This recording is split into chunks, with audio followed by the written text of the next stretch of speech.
Barakatah Yahweh Shai. Barakatah Yahweh. Barakatah Yahweh. Barakatah Yahweh Shai. A transfer of rulership is coming, and the kingdom of heaven will be on earth. Righteousness will be spread throughout the whole four corners of the earth. Wickedness will be put down. Consider the lilies, how they grow. They toil not, they spin not. And yet I say unto you that Solomon in all his glory was not arrayed like one of these. If then God so clothe the grass, which is today in the field and tomorrow is cast into the oven, how much more will he clothe you, O ye of little faith? And seek not ye what ye shall eat or what ye shall drink, neither be ye of doubtful mind. For all these things do the nations of the world seek after, and your Father knoweth that ye have need of these things. But rather seek ye the kingdom of God, and all these things shall be added unto you. Fear not, little flock, for it is your Father's good pleasure to give you the kingdom. Sell that ye have, and give alms. Provide yourselves bags which wax not old, a treasure in the heavens that faileth not, where no thief approacheth, neither moth corrupteth. For where your treasure is, there will your heart be also. According to the Holy Scriptures, Yahweh Shai, the Son of the Most High, is set to bring immortality to the nation of Israel, the elect, via establishing the tabernacle of David. As we talk about the second coming of who the world ignorantly calls Jesus Christ, he is coming to take down this current world ruled by Esau, Edom, and establish a righteous kingdom which is synonymous with the throne of David. That's scriptural, which is a government that's going to run this world in righteousness.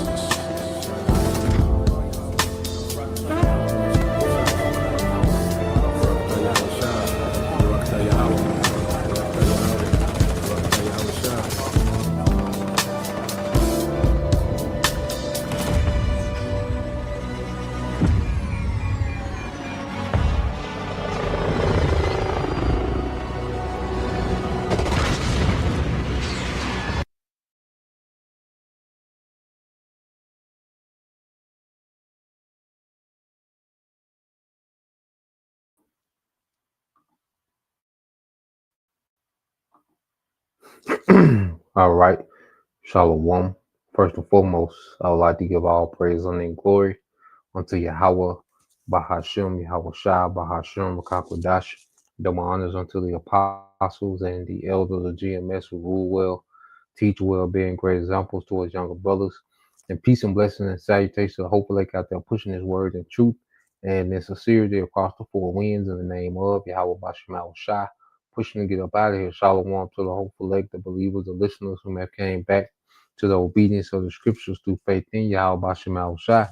All right. And what I want to get into today is go into a lesson, entitled, the earth needs new management. All right. The planet Earth needs new management. Okay. And as you can see, the earth, is become an entire, all right, shit show. All right. Under the rulership of Esau Edom. Okay. And all his poor, management of the earth is now coming to the surface at once. All right. Because it's not like the devil just started being a terrible ruler. Okay. But he was able to deceive, manipulate, distract. Okay. And, shower people with convenience and, particular things. But now, the devil, is trying to transition into his new world order where all the flaws of the old world, okay, are coming out.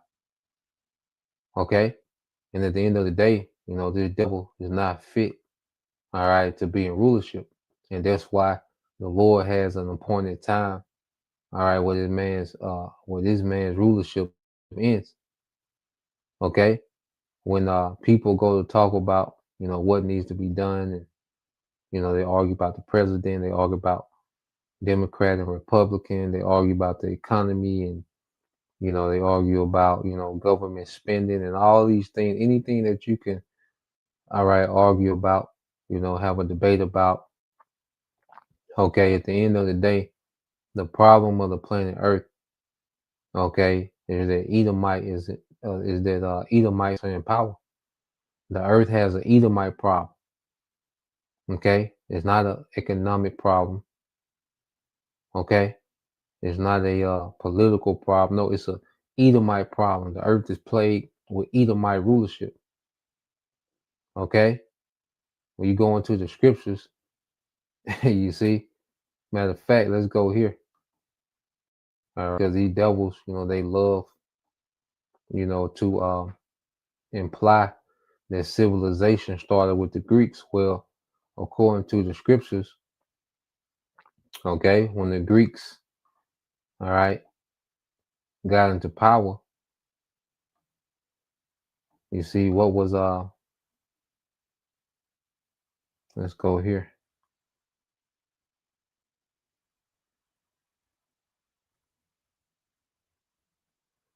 Matter of fact, I started one just reading to it.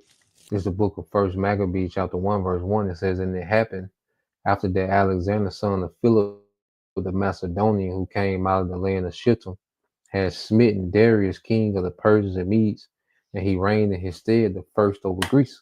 Okay, so this is going back, okay, into the time, all right, of the Greeks, all right, which were Edomites. The original Greeks were Japhetic people, all right, but Esau, okay, has supplanted them. Okay, so we're reading about, all right, the Greeks coming into power.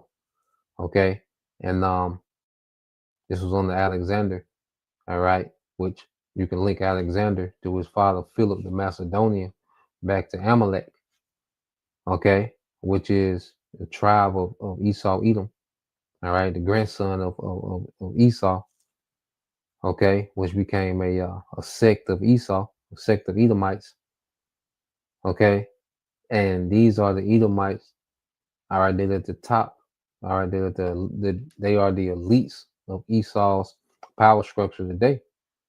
Let me see. Let me see real quick. Do some historians.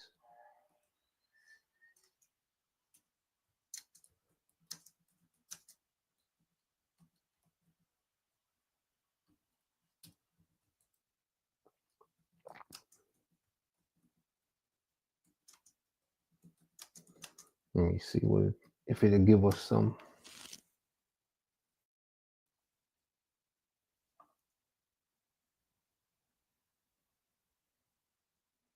Yep. So let's get this real quick. All right. So let's get what the historians say.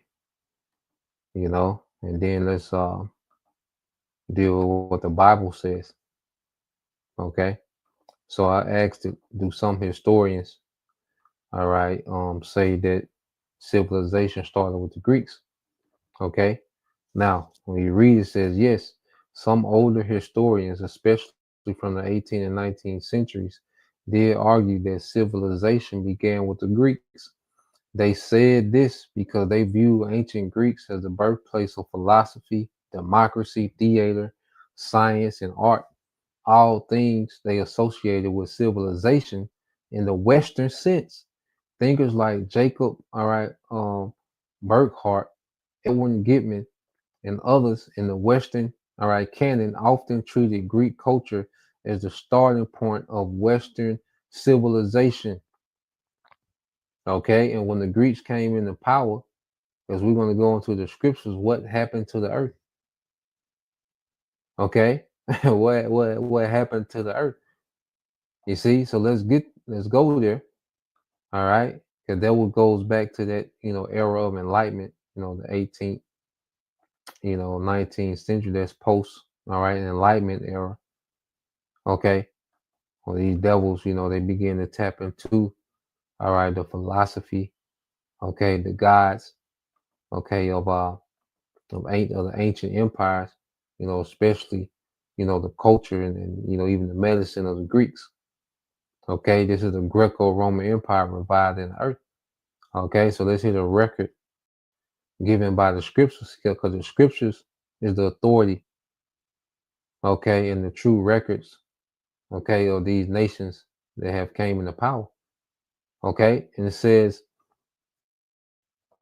it made many wars back in First Maccabees. All right, 1 and 2. It says it made many wars and won many strongholds and slew the kings of the earth and went through to the ends of the earth and took spoils of many nations, and so much that the earth was quiet before him, whereupon he was exalted and his heart was lifted up.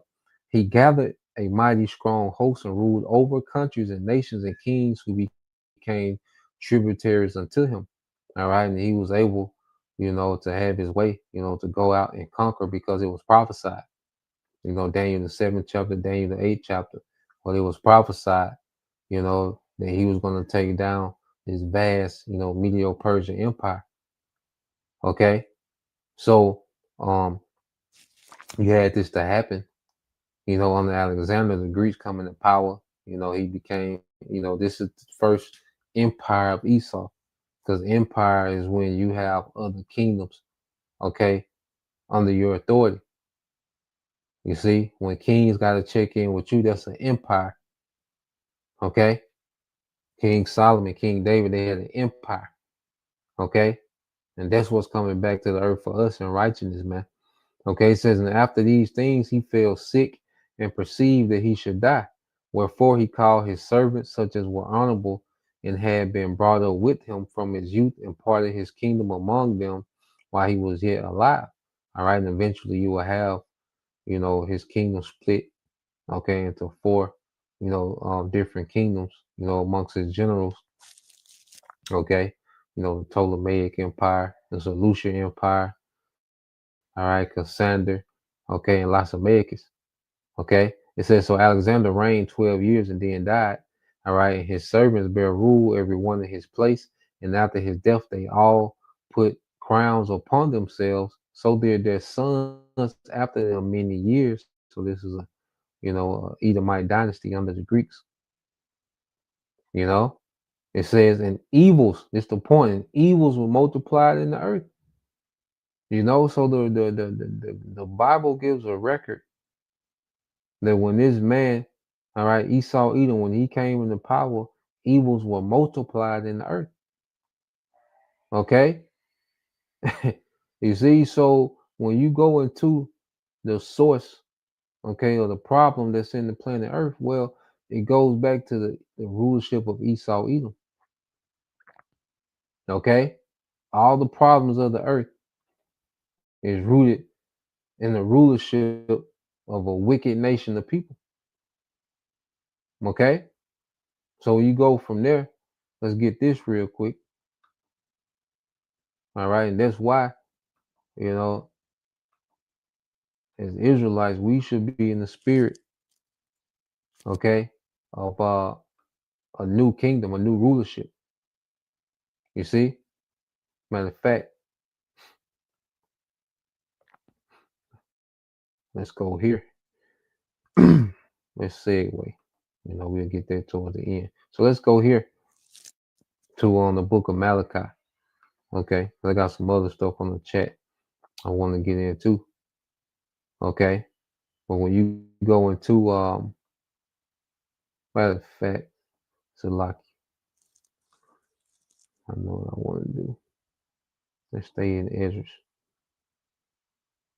Try to keep it in chronological order. So the Greeks, okay, had a bad report with their rulership. All right, and then who came after the Greeks? Okay, the Romans. Okay, and what was the report on the rulership of the Romans? All right, let's go here. I got it in GNT. I had read it in GNT. All right, now you go to Second Ezra, the 11th chapter. All right, and it goes through, okay, the Roman Empire under Esau. From Julius Caesar. All right, all the way down to Domitian. All right, Domitia. Okay, which was the last, all right, Edomite. All right, to rule before Jake. Okay, started to rule as Caesars. Okay, in the Roman Empire. You see? Now, when you go into this, all right, this lion, which we know is Yahweh Shai, all right, is speaking to pagan Rome, okay, and he's going to give, okay, a report of his rulership, all right. He's going to condemn his rulership. You see?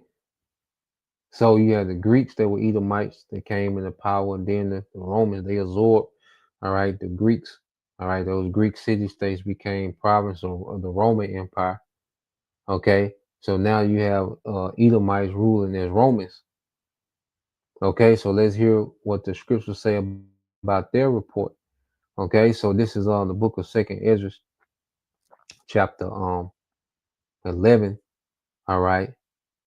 And let's start at verse 37. It says, I looked, and this is Ezra seeing his vision.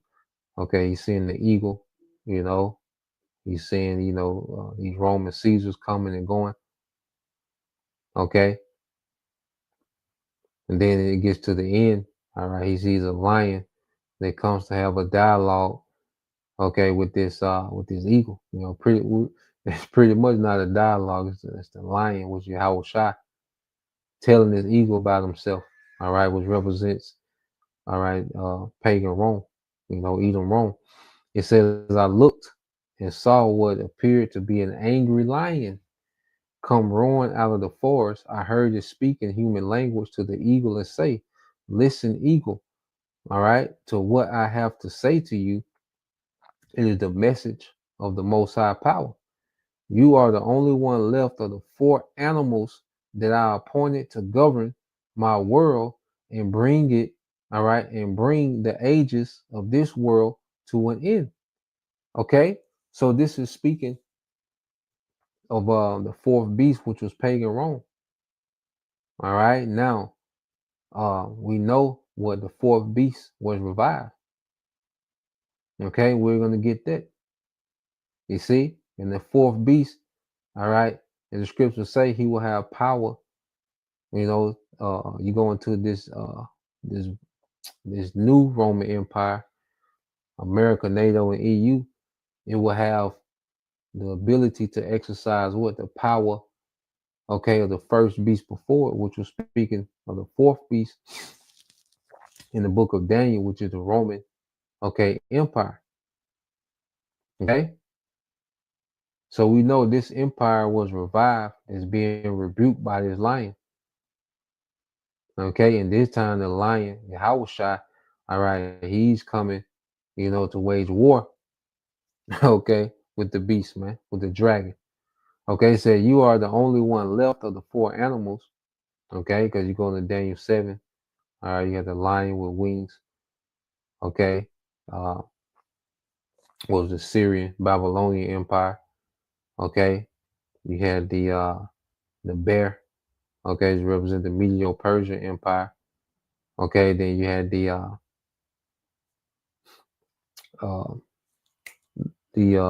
leopard, Salaki, the leopard, which represent the Greeks. Okay, and then you had this 4th beast. Okay, which was the Romans. Okay, so this is the empire that's being rebuked in this chapter. Okay, and you can tie in this 4th beast coming back. Okay, as America, NATO, and EU. All right, and this same angry lion, Yahweh Shai, is going to come back and just wage war and put this kingdom out of its misery, man. Okay, it says, you are the only one left of the 4 animals that I appointed to govern my world and to bring the ages of this world to an end. You are the 4th animal, and you have conquered all the animals that came before you.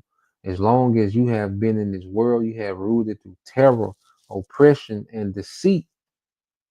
Okay, you are the 4th animal, and you have conquered all the animals, because the Roman Empire conquered all the previous empires before it. It consumed all of them into itself.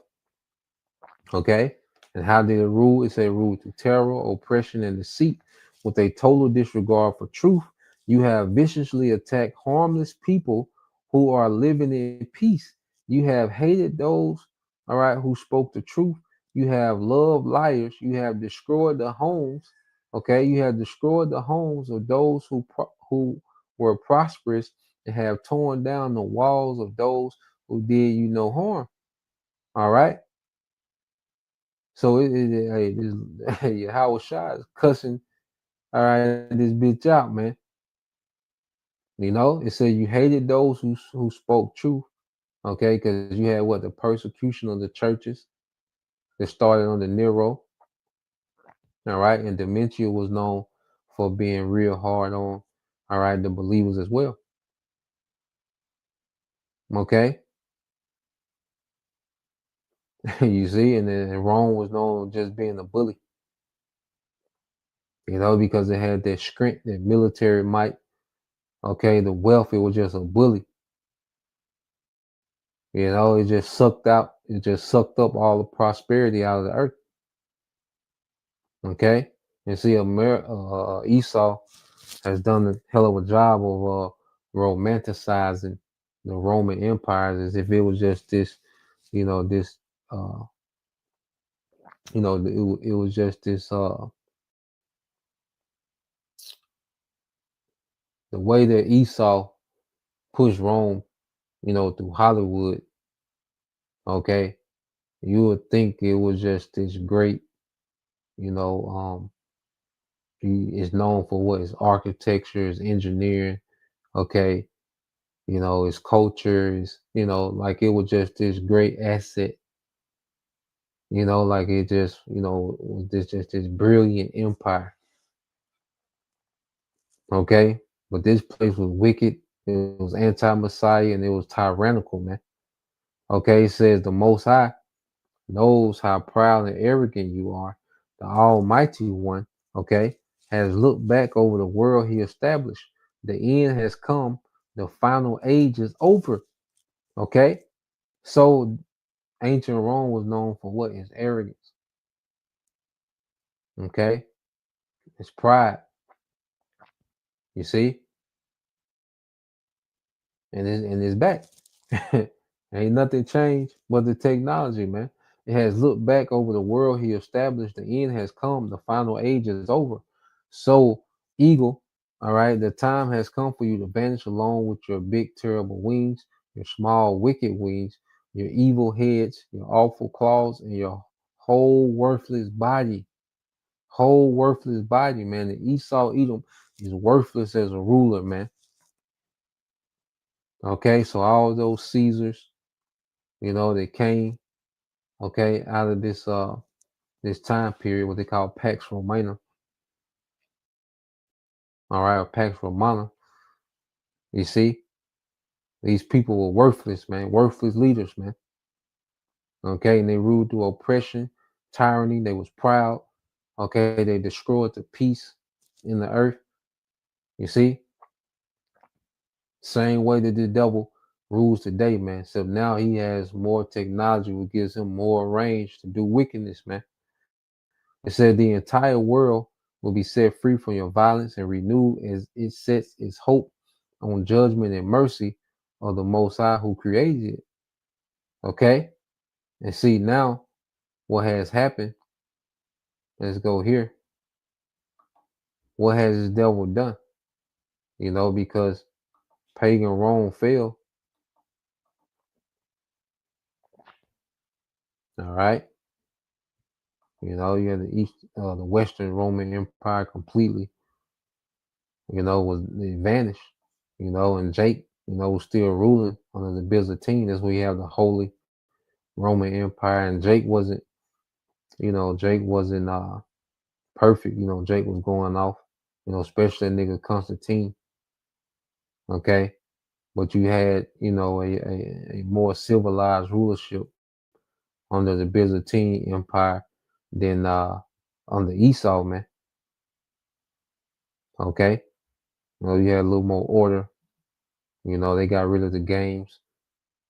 You see, the Colosseum, you know, you know, you see, they were so called into the, you know, to the Bible. Like the Bible was political, you know, but it was, all right, there was some, all right, residue of righteousness, under the Byzantine Empire than when it was straight Edom, you know. So let's go here because you go to Malachi, you know, to link these things up. Malachi chapter 1 and verse 4 in the NLT. It says, Esau's descendants in Edom may say, we have been shattered, but we will rebuild the ruins. Okay, and this is the fall, okay, of Rome. Okay, the fall of the eagle. Okay, Esau was pushed to the side. Okay, he had no influence in the earth, you know, and everything he built, okay, all right, it's pagan Rome, okay, was shattered. Okay, it said, but the Lord of heaven's armies replied, they may try to build, but I will demolish them again. Their country will be known as the land of wickedness, and their people will be called the people with whom the Lord is angry forever. So these devils have rebuilt, all right, the Greco-Roman Empire, and they rule in the same fashion, oppressive, tyrannical. Okay, they destroy the peace in the earth. Okay, they rule in the same fashion. Okay, so like I say, with more technology will give them more reach. All right, but the Lord will be angry, you know, with this people forever. You see, so the Lord, all right, is finna show. We're finna see the Lord's anger against Esau. When we say Esau have I hated, when we go into that, we finna see that now. Okay, this is what we're getting ready to see because the problem of the earth is Edomite rulership. Okay, and even when you go back, let's go here, and then we're gonna go to this man's end. Okay, so let's go here real quick. I got something else pulled up on the chat. All right, so when you go here,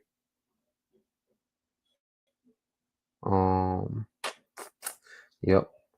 So I asked it. I asked the chat. I said, "Would ancient Rome be considered tyrannical by modern standards? Would it be considered oppressive to the poor with the deception of privilege?" Okay, and you're going to see this lines up exactly with the style of rulership we see today.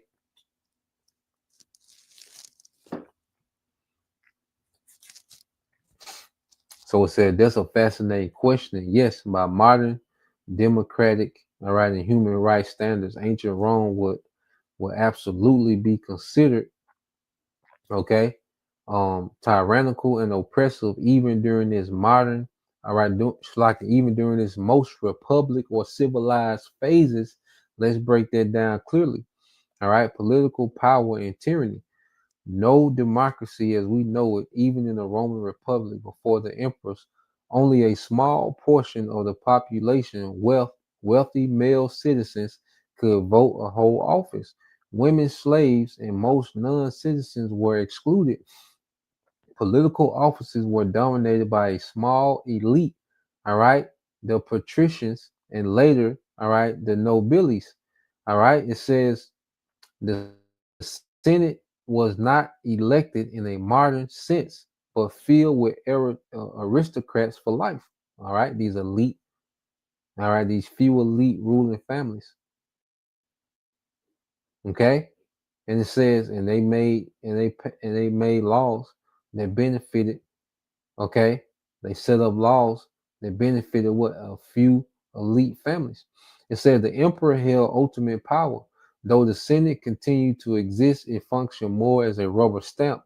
Deceit, all right, dissent could mean exile or execution. By modern definition, this would be a dictatorship or autocracy. Okay, oppression and class structure. Like I said, Esau, he romanticizes Rome. Okay, as it was just this elegant, you know, graceful, you know, and just humanitarian, people loving, you know, society. Nah, man, Rome was tyrannical, man. Okay, and they had major inequalities that we see. Okay, the inequalities that we see today, this goes back to Rome. Okay, and it's going to go into oppression and class structure, extreme inequality, wealth and privilege were concentrated in the hands of a few elite families. The majority, plebeians, freedmen, and slaves, lived with little power or security. Okay, same thing. All right, we see today, man. As much as 30 to 40% of the population in Italy at certain times were enslaved. They had no rights at all and could not be beaten, sold, or killed at will. Poor citizens, okay? All right, so this chattel slavery, man. You know, because even in we had, because see, there's laws of how to do slavery, man. And that's why when people think of slavery, they think of the way Esau did it. Okay? Because even their first 1,000 years of our captivity, we remember that's going to be a punishment, okay, to these nations. And after that 1,000 years, it's going to be a way, okay, to do slavery, man. And the way Esau did it and does it is not it. Now you can the scripture speak about stripes, for a disobedient slave, okay. But this nigga would take things to another level. Even in the Bible, you had only so many times you can whip the slave. Okay? And the way this nigga does it is completely inhumane. How he did slavery. All right? And it says poor citizens often fell in debt, slavery, or relied on elite patrons for survival. Okay, so debt, to the lower class was a thing in ancient Rome. Creating systems of dependence rather than empowerment. All right, doesn't this man create dependence? Okay, in America, doesn't America have a poor, class that depends, on government? Okay, it says you're touching on something very insightful here. Rome maintained social stability partly through a spectacle and symbolic privilege, which masks deep inequality, and that's what America has been able to pull off. You see, you people have symbolic privilege. You don't have real privilege, man. When you really try to build, okay, there's laws set up against you really building in this society. The common man really trying to build and establish something, there's laws set up against it. Okay? Like if you as a man, you have an inheritance and you pass it down to your son, do you know your son has to pay taxes on all your inheritance? Okay, and a lot of people have to end up selling majority of the inheritance back to the state, okay, just to pay those taxes off. If you have like a real inheritance, lands and things, man. Okay. But then you can go to the sports bar and watch the game and get drunk. You're free to do that. Okay. So most of the privilege in ancient Rome was symbolic. Most of privilege in America is symbolic. You really don't have privilege outside of partying. Okay. You really don't have privilege. You see, you can kick it, you can be entertained as much as you want, but true privilege, you really don't have that. Wealth creation, you really don't have the privilege to create wealth under this system, man. Okay. So going back into it, it says through spectacle and symbolic privilege was mass deep in quality. Bread and circuses, okay, even going to vote. That's symbolic. You really don't have a part in you don't have a say so in the direction the way the country is going. Okay, that's symbolic. You go vote, that's symbolic, man. Okay. It says free grain and public entertainment, gladiator games, festival gave the poor, a sense of participation and pride, a kind of emotional compensation for political powerlessness. Citizenship as an illusion of equality. Okay? Citizenship as an illusion of equality. Roman citizenship was portrayed as an honor, but it didn't grant true equality. Class all right, distinctions still define what rights you actually had. Okay, it says ideals like romantic, Romanitas, duty and pietas help justify hierarchy, convincing people that obedience to the state was noble and divinely sanctified. Okay, so America has been one scam. All right, and this idea of being an American, okay, is symbolic privilege. Okay, and this sense of honor, for contributing to America in some type of fashion, man. Your fellow American. Okay, it says in this sense, yes, Rome offered illusion of inclusion and privilege to maintain social order while perceiving oligarchic, all right, oligarchic dominance, all right, which is the rule, all right, of wicked families, man. Okay, of a few wicked families. Okay, because aristocrat, there's nothing wrong with, because in our kingdom it's going to be the rule of righteous families. Okay, Esau, his rulership is a rulership of wicked families, of oligarch, because aristocracy is the best families in rulership.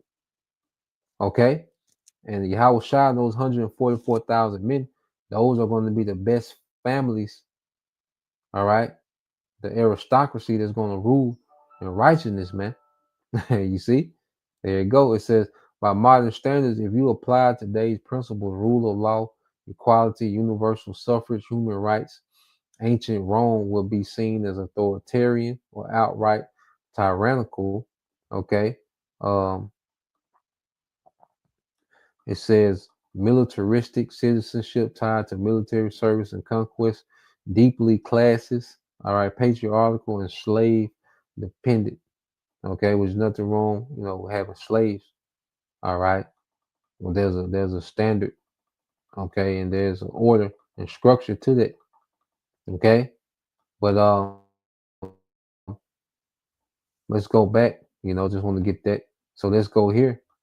And this is why when Yahweh Shai comes, okay, he's coming to deal with the problem of the earth. Okay, let's go here to the book of Isaiah 63. Yahweh Shai is coming to deal with the source of the problem. All right. Isaiah 63 and 1.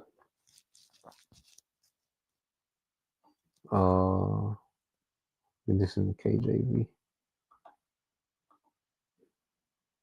All right, Isaiah 63 and 1, it says, who is this that coming from Edom with dyed garments from Basra? Okay, and this is Yahweh Shai. That's who coming. This is post destruction. You see, this is that glorious in his apparel, traveling in the greatness of his strength. I that speak in righteousness, mighty to save. Okay, I that speak in righteousness, mighty to save. You see? So Yahweh Shai, he's coming to deal with the source of the problem of the planet Earth, and it's Esau Edom, man. Okay? Every time this nigga comes into power, okay, oppression, tyranny, death, deception, lewdness, all these things increase, man. Okay? Every time this nigga gets into power, the earth becomes chaotic. Okay? Weird, freaky, lewd, okay? Extreme poverty. Okay, every time this nigga come into power, the same thing happening. That's why Yahweh Shai coming to take this man out of power. Okay, for good. Okay, matter of fact, let's get this in Revelation 19. Then we jump to 12. All right, this is the book of Revelation, chapter 19, and verse 12. All right, I started 2. This is Revelation 19 and 2. It says, for true and righteous are his judgments. All right, for he have judged the great whore, which did corrupt the earth with her fornication, and have avenged the blood of his servants in her hand. So Esau is charged with what, man? And this is speaking of America, all right, which has been the centerpiece, okay, of this wicked empire, okay, the revived Rome in the earth, okay. It said, which what did corrupt the earth. You see, Esau rulership has corrupted the earth, man. The problems with Esau, every complaint that we can have, okay, is a product of Esau, man. The nigga woman, young niggas, all right, the economy, the food, all right, everything that you can complain about, this modern marriage, okay, everything that you can complain about goes back to this nigga being in power, okay. And that's why you go to Revelation 12, okay, and 7. All right. And it says, and there was war in heaven. Okay. This is heaven speaking of the atmosphere. Okay. When you go outside and look up in the air, this is where this war is going to take place. Okay. Speaking in the atmosphere, man. Okay. It says Michael and his angels. Okay. Which Michael's a representative what? Of the heavenly host. Okay. Under Yahushua. All right. Michael and his angels fought against the dragon, and the dragon fought and his angels. Okay. So this dragon, Rome reloaded. Okay. So now these devils gonna finally get that smoke that they thought Yahweh Shah was coming with the first time.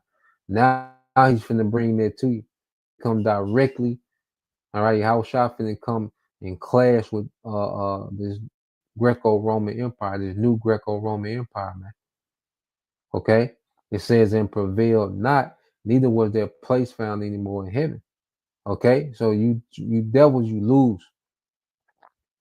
Okay, and this is the message that they want to remove from the internet, the message of the gospel, the good news for, all right, the hopeful elect.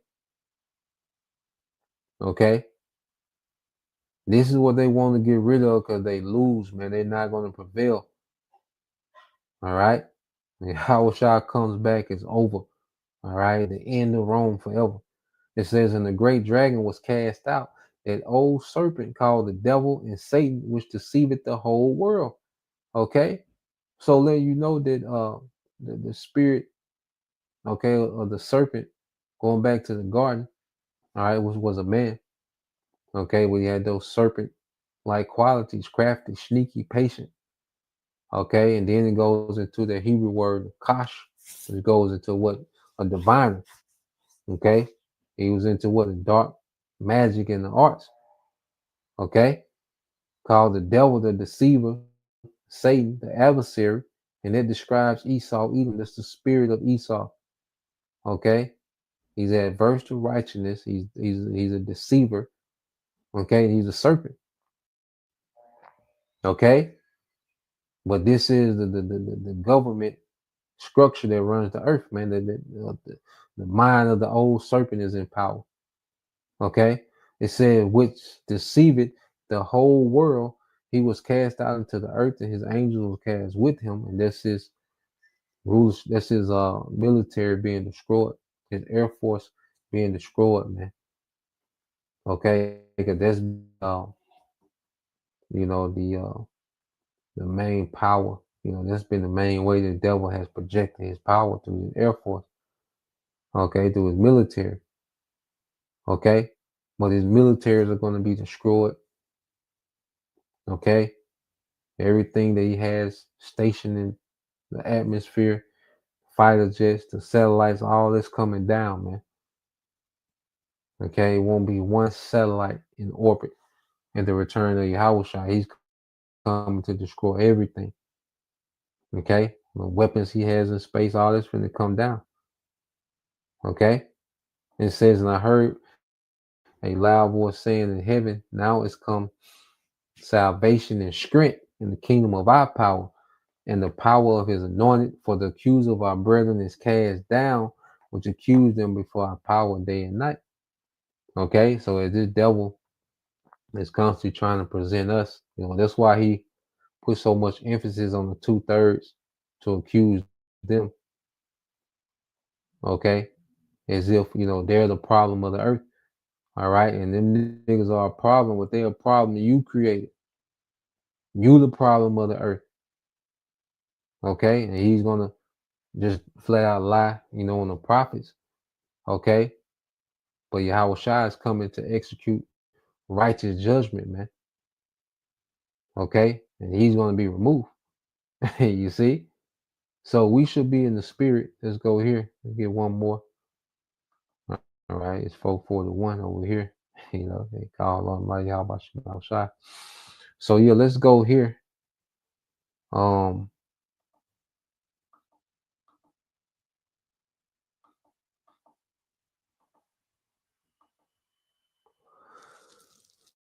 we'll end it here. This is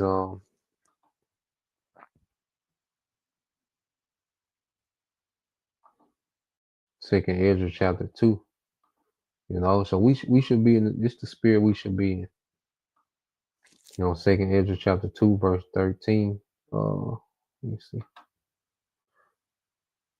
It says, "Go, ye shall receive, pray for a few days unto you, that they may be shortened. The kingdom is already prepared for you. Watch, man. That's the spirit we should be in. We should be hasting. That the Lord shorten the days, man, and usher in a righteous kingdom, man. This nigga doing too much, man. This nigga got to be stopped and removed from power immediately, man. Okay, he is the problem of the earth. Every complaint is because there's an Edomite that's in power. All right, every complaint that you can think of, that you can fathom, goes back to the fact that it's an Edomite in power, man. So, Lord will, you brothers, all right, and you sisters edify once again. I want to give all praise and glory unto Yahweh, Bahashem, Yahweh Shai, Bahashem, Kakadash, and double honors unto the apostles and the elders of GMS who rule well, teach well, being great examples towards younger brothers, and peace and blessing, salutation, and hope, Shalom.